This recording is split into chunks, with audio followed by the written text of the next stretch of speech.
जय भोलेनाथ। आप सभी का दिन शुभ और मंगलमय हो और आप सभी पर महादेव की कृपा सदा बनी रहे। आज सुनिए फाल्गुन मास महात्म्य में आगे की कथा।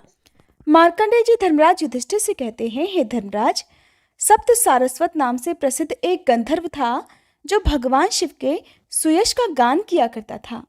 वो गाने बजाने की विद्या में बहुत निपुण था, परंतु कुछ समय के बाद उसे मदिरा पीने की लत पड़ गई और वो उसी में अचेत रहा करता था।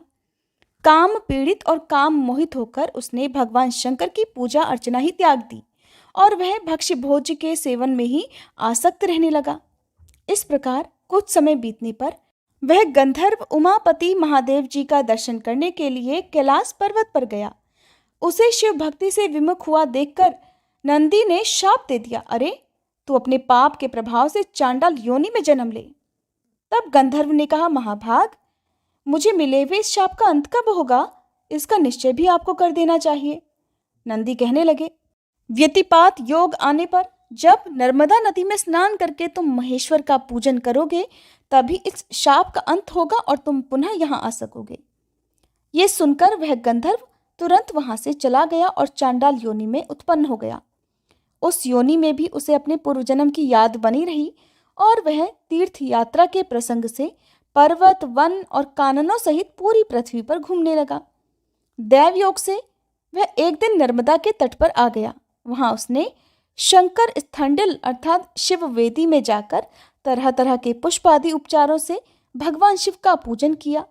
गंधर्व की भक्ति जानकर भगवान शिव उसके सामने प्रत्यक्ष प्रकट हुए और उस वेदी से जल में परम पावन शिवलिंग के रूप में उनका प्रादुर्भाव हुआ। महादेव जी बोले, महाभाग, तुम्हारे मन में जो इच्छा हो उसके अनुसार वर मांग लो।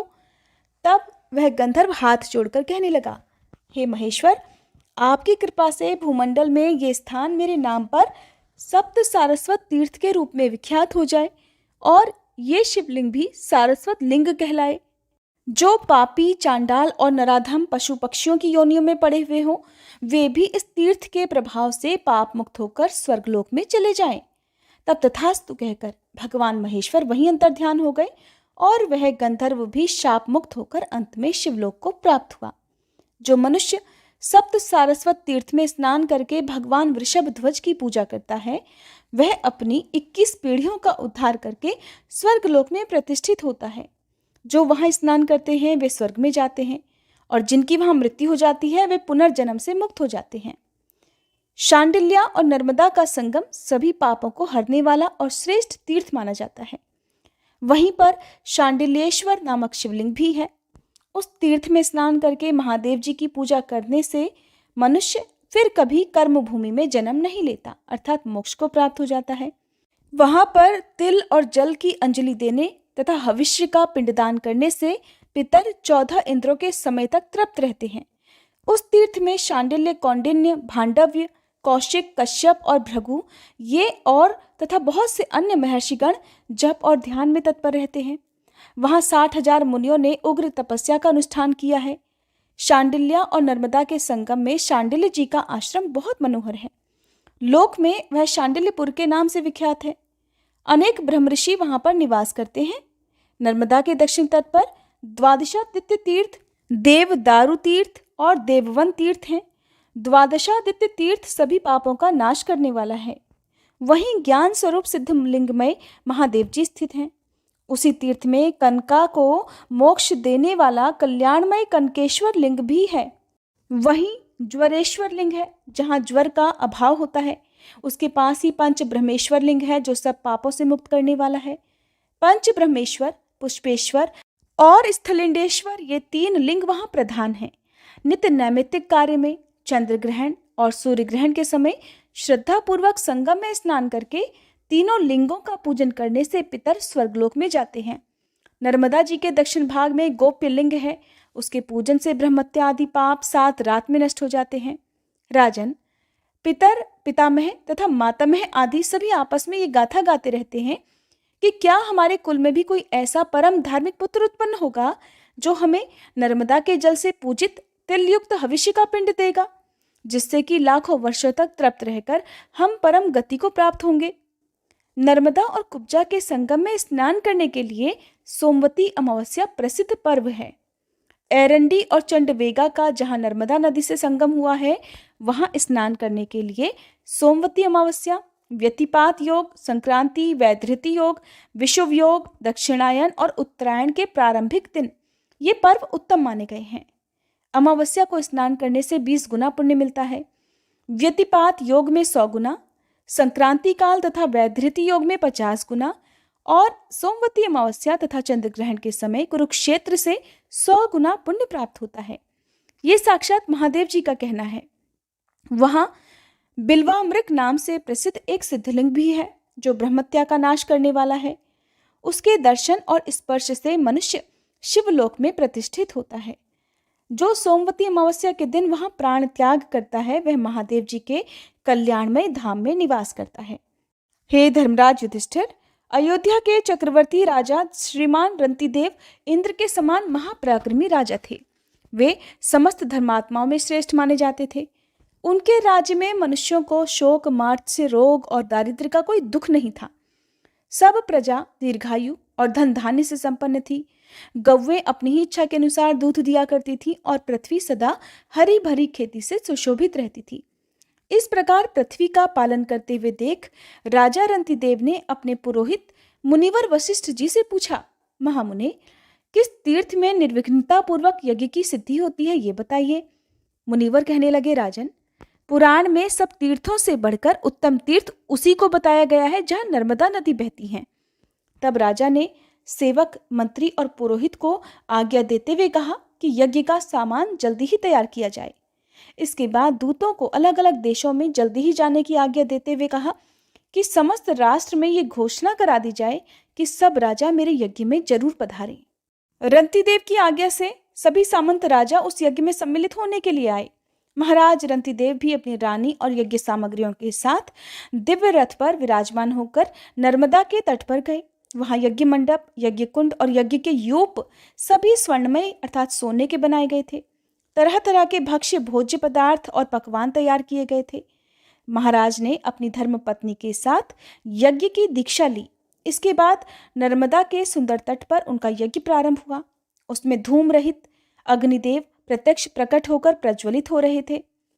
श्री ब्रह्मा और इंद्र आदि देवता, लोकपाल, मरुदगण, विश्वदेव, साध्य, वसु, चंद्रमा, सूर्य, नदियां, समुद्र, पर्वत, सब तीर्थ, मातृगण, सिद्ध, गंधर्व, यक्ष, नाग, राक्षस, उमा सहित शिव तथा देवेश्वर विष्णु, इन सब के लिए राजा ने अलग अलग यज्ञ भाग प्रदान किए। मार्कंडेय जी कहते हैं, हे राजन, शालग्राम क्षेत्र में हरिकेश नाम से विख्यात एक श्रेष्ठ ब्राह्मण रहा करते थे और वे शिल और उच्च वृत्ति से अर्थात जब खेत की फसल पक जाती है और उस खेत से सभी पका हुआ अनाज उठा लिया जाता है, तब वहां पर बिखरे हुए एक एक दाने को चुनना उच्च कहलाता है। और खेत कट जाने पर वहां पर गिरी हुई धान या गेहूं की जो बालियां हैं, गेहूं की मंजरी हैं, उन्हें शिल कहते हैं। तो इस प्रकार से जो कुछ भी अनाज के दाने, बालियां आदि मिलती थी, उसी से वो अपना भोजन ग्रहण किया करते थे। वे बड़े ही धर्मात्मा और सत्यपरायण थे और उनकी धर्मपत्नी ब्राह्मणी भी उत्तम व्रत का पालन करने वाली, यशस्विनी, पतिव्रता, परम सौभाग्यवती और पति की सेवा में सदा लीन रहने वाली थी। वह स्त्री समय पर रजस्वला हुई और ब्राह्मण ने ऋतुकाल में उनके साथ संसर्ग किया। ब्राह्मणी के गर्भ से 100 पुत्र उत्पन्न हुए। वे सभी कपिलापुर में रहा करते थे। ब्राह्मण देवता शिलोच्छ वृत्ति के प्रयोग से एक प्रस्थ अन्न हर दिन उपार्जन करते थे।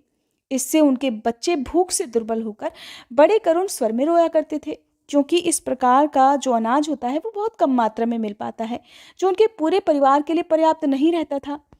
बच्चों को भूखा देखकर माँ शोक और पीड़ा से व्याकुल रहा करती थी। एक दिन वह अत्यंत दुख से व्याकुल होकर अपने पति से कहने लगी, हे आर्यपुत्र, बूढ़े माता पिता, साध्वी पत्नी और छोटी अवस्था वाले बालक, इन सब का प्रयत्न पूर्वक भरण पोषण करना चाहिए, यही सनातन धर्म है। वैसे तो सभी पोष्य वर्ग का भरण पोषण आवश्यक है, परंतु पुत्रों के पालन पोषण पर तो विशेष ध्यान देना चाहिए। युधिष्ठिर, ब्राह्मणी का ये वचन सुनकर हरिकेश जी शोक से विवल हो गए और इस प्रकार बोले, देवी, मैं गांव गांव में भीख मांगकर सबके लिए अलग अलग बांटकर उत्तम अन्न देता ही हूँ। दूसरी कोई वृत्ति नहीं करता, कोई और व्यवसाय तो करता नहीं, फिर मैं इससे ज्यादा अन्न कहाँ से ला सकूं? ब्राह्मणी कहने लगी, अगर बालक और वृद्ध भूख से पीड़ित हों तो बाल हत्या के समान पाप लगता है। इसलिए दान ग्रहण करके भी अपने बालकों का पालन पोषण जरूर करना चाहिए। कहते हैं कुरुक्षेत्र में अयोध्या नरेश महाराज अम्बरीश का कोई महान यज्ञ हो रहा है। वहां दान लेने के लिए बहुत से शालग्राम निवासी ब्राह्मण गए थे और वहां से वे सभी गौवें, सोना और धन पाकर लौटे हैं। इसलिए स्वामी, जहां सब शालग्राम निवासी ब्राह्मण गए थे वहां आप भी जाइए। तब पुत्रों के भरण पोषण की इच्छा से हरिकेश जी भी ब्राह्मणी और बालकों को साथ लेकर राजा अम्बरीश के महायज्ञ में गए। जहां ऋत्विक लोग बैठे हुए थे वहां उन्होंने यज्ञ मंडप में प्रवेश किया। महाराज अम्बरीश ने उन श्रेष्ठ ब्राह्मण को देखकर अपना मस्तक झुकाया और अर्घपाद्य के द्वारा उन सब का पूजन किया। इसके बाद उन्होंने पूछा, विप्रवर, आप ये तो बताइए कि आप अपनी पत्नी और पुत्रों के साथ यहाँ किस लिए पधारे हैं? आपने आतिथ्य के समय यहाँ पदार्पण किया है, इसलिए जो उचित और आवश्यक वस्तु हो उसे मांग लीजिए। ब्राह्मण ने कहा, राजन, आप मेरे लिए एक एक पुत्र को 100-100 वर्षों की जीविका के लिए पर्याप्त धन दीजिए। साथ ही यज्ञ और होम के लिए उत्तम धेनु और सोने के भार से विभूषित 10,000 गौवें भी प्रदान कीजिए। इसके अलावा 1 करोड़ स्वर्ण मुद्राएं और उत्तम उत्तम वस्त्र और आभूषण अर्पित कीजिए। ब्राह्मण की बात सुनकर राजा अम्बरीश ने बड़ी श्रद्धा के साथ वो सब कुछ उन्हें समर्पित कर दिया और अपनी सवारियों से उन्हें शालग्राम स्थान तक भी वापस पहुंचा दिया। इस प्रकार उस महान यज्ञ को परिपूर्ण करके वे राजर्षि दीर्घ काल तक देवताओं की तरह आनंद भोगते रहे। इधर हरिकेश ब्राह्मण अपनी पत्नी और पुत्रों के साथ अनेक प्रकार के भोग भोग कर अंत में मृत्यु को प्राप्त हुए। मरने के बाद उन्हें निर्जल मरु प्रदेश में ब्रह्म राक्षस होना पड़ा, क्योंकि राजा का प्रतिग्रह दोषयुक्त होता है। उसे लेने से फिर मनुष्य जन्म दुर्लभ हो जाता है। जो धन के लालच से मोहित और विषयालोलुप होकर राजा का दान ग्रहण करता है, उसका रौरव नरक में गिरना अवश्यंभावी है। वह ब्रह्म राक्षस अपनी पत्नी और पुत्रों के साथ कुरुक्षेत्र को गया और 12 वर्षों तक भूखा रहकर इस चिंता में पड़ा रहा कि मैं क्या करूं, मेरा ये शरीर किसी प्रकार छूट ही नहीं पा रहा। अब मैं अपने पाप की शुद्धि के लिए अग्नि में ही प्रवेश करूंगा। तब उत्तम व्रत का पालन करने वाली उसकी पुत्रवती पत्नी ने अपने ब्रह्म राक्षस पति से कहा, प्रभो, ब्राह्मण का ये सब धर्म अग्नि से ही सिद्ध होता है, इसलिए लकड़ियां इकट्ठी करके आप उसमें आग जला दीजिए और मैं सौभाग्यवती रहकर पहले खुद ही आग में प्रवेश करूंगी। अपने से पहले पति को भयंकर अग्नि में गिरते हुए मैं कभी नहीं देख सकूंगी। उसके ऐसा निश्चय करने पर एक आकाशवाणी हुई। आकाशवाणी ने कहा कि शुभे, तुम्हें मृत्यु का भय नहीं है। कुब्जा और नर्मदा के संगम में स्नान करने से ब्रह्म राक्षस योनि से मुक्ति मिल जाती है। उसमें स्नान करके बिल्वाम्र केशेश्वर की पूजा से मनुष्य स्वर्गलोक में जाता है, ब्रह्म राक्षस योनि से मुक्त होता है और अंत में ब्रह्मलोक को प्राप्त हो जाता है। ऐसा कहकर आकाशवाणी मौन हो गई। तब हरिकेश ब्राह्मण ने अपनी पत्नी और पुत्रों के साथ वहां जाकर महादेव जी को प्रणाम किया और कुब्जा तथा नर्मदा के संगम में विधि पूर्वक स्नान करके महादेव जी का पूजन किया। इसके बाद वे सब के सब काम और क्रोध से रहित होकर भगवान विष्णु और शिव जी का ध्यान करते हुए अपने घर की भांति प्रज्वलित अग्नि में बिना क्लेश के ही प्रवेश कर गए। फिर तो उन्हें उसी क्षण दिव्य देह की प्राप्ति हुई और वे ब्रह्म तेजो में शरीर धारण करके दिव्य विमान पर बैठकर ब्रह्मलोक को चले गए। उस पवित्र संगम में 108 शिवलिंग हैं। जय भोलेनाथ। आज के अध्याय में बस इतना ही। इसके आगे की कथा आप सभी आने वाले अध्याय में जरूर सुनिएगा।